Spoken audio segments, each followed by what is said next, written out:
Melati kuntum tumbuh melata, sayang mebah di pohon cerama. Assalamualaikum mulanya kata, awal bismillah pembuka bicara.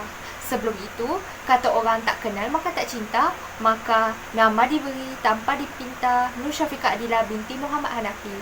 Saya merupakan seorang pelajar tingkatan 4 dan merupakan seorang penuntut di Sekolah Menengah Kebangsaan Taman Sutera yang terletak di Skudai Johor Bahru. Di dalam video yang berdurasi 3 hingga 5 minit ini, saya ingin berkongsi kisah yang telah saya baca, iaitu buku yang berjudul Duka Anak Nelayan. Buku ini mengandungi pelbagai peristiwa menarik yang ingin saya kupas agar dapat dijadikan pengajaran buat kita semua. Memperluaskan lensa perbincangan di bawah topik pengenalan buku, buku ini merupakan sebuah karya seorang penulis yang berbakat yang bernama Hakimi Muhammad. Buku ini dicetak oleh Prinsip Taktik Sendirian Berhad. Selain itu, buku ini mengandungi 78 halaman bercetak termasuk kulit hadapan dan belakang buku. Secara ringkas, kisah buku Duka Anak Nelayan ini mengisahkan seorang kanak-kanak yang bernama Sani. Sani merupakan anak sulung daripada 3 orang adik-beradik. Setiap hari, Sani akan menunggu kepulangan ayahnya, iaitu Pak Mat. Pak Mat akan turun ke laut pada awal pagi untuk menangkap ikan demi mencari rezeki buat keluarganya. Namun begitu, keluarga Sani mengalami masalah kewangan sehingga mendorong Sani untuk berhenti sekolah selepas bersekolah selama 6 tahun 4 bulan di sekolah rendah kerana kesihan melihat ayahnya mencari nafkah seorang diri demi menyara mereka sekeluarga.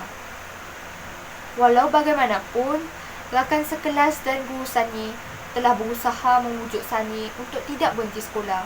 Antara usaha yang dilakukan oleh rakan sekelasnya termasuklah rakan Sani mengingati Sani akan cita-cita Sani yang ingin menjadi seorang anggota polis. Namun, usahanya gagal kerana Sani sudah berbulat hati dan tetap pada pendiriannya.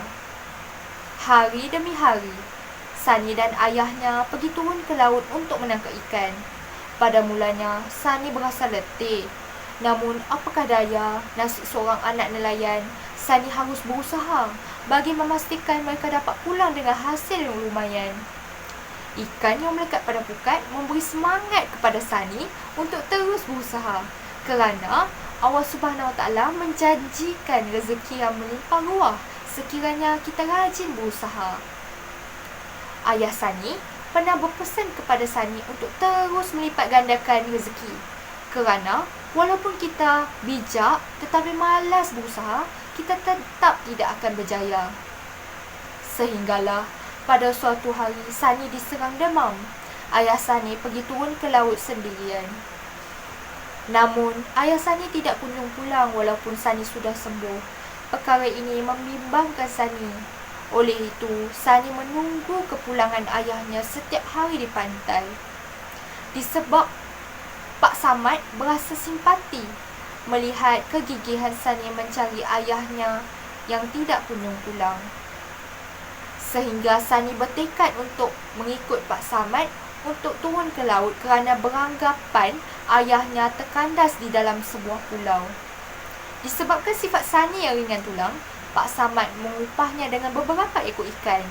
Selain itu, Pak Samad mengizinkan Sani untuk turun ke laut bersamanya sekiranya Sani mendapat keizinan daripada ibunya. Pada pendapat saya, buku Duka Anak Nelayan ini menyampaikan pelbagai mesej yang positif kepada para pembaca. Oleh itu, kepada ibu bapa dan anak-anak, jadikanlah kisah ini sebagai pengajaran dalam kehidupan kita. Antara pengajaran yang dapat kita amalkan dalam kehidupan termasuklah tekun dan tidak mudah mengalah. Sebagai contoh, Sani berusaha mencari ayahnya yang tidak kunjung pulang dengan menunggu kepulangan ayahnya setiap hari di pantai. Selain itu, Sani juga bertanya dengan orang kampung tentang keberadaan ayahnya. Sebelum berakhir, izinkan saya mengakhiri dengan 2 rangkap pantun. Bunga bangkai Sir Rafflesia Arnoldi, baunya sungguh busuk sekali. Pembicaraan pendidikan sampai di sini. Semoga kelak berjumpa lagi. Pak Mamat punya burung kenari, burung dijemur hingga siang. Pembicaraan berakhir sampai di sini. Semoga salah dan janggal mohon maafkan. Sekian. Wabillahi taufiq walhidayah. Assalamualaikum warahmatullahi wabarakatuh.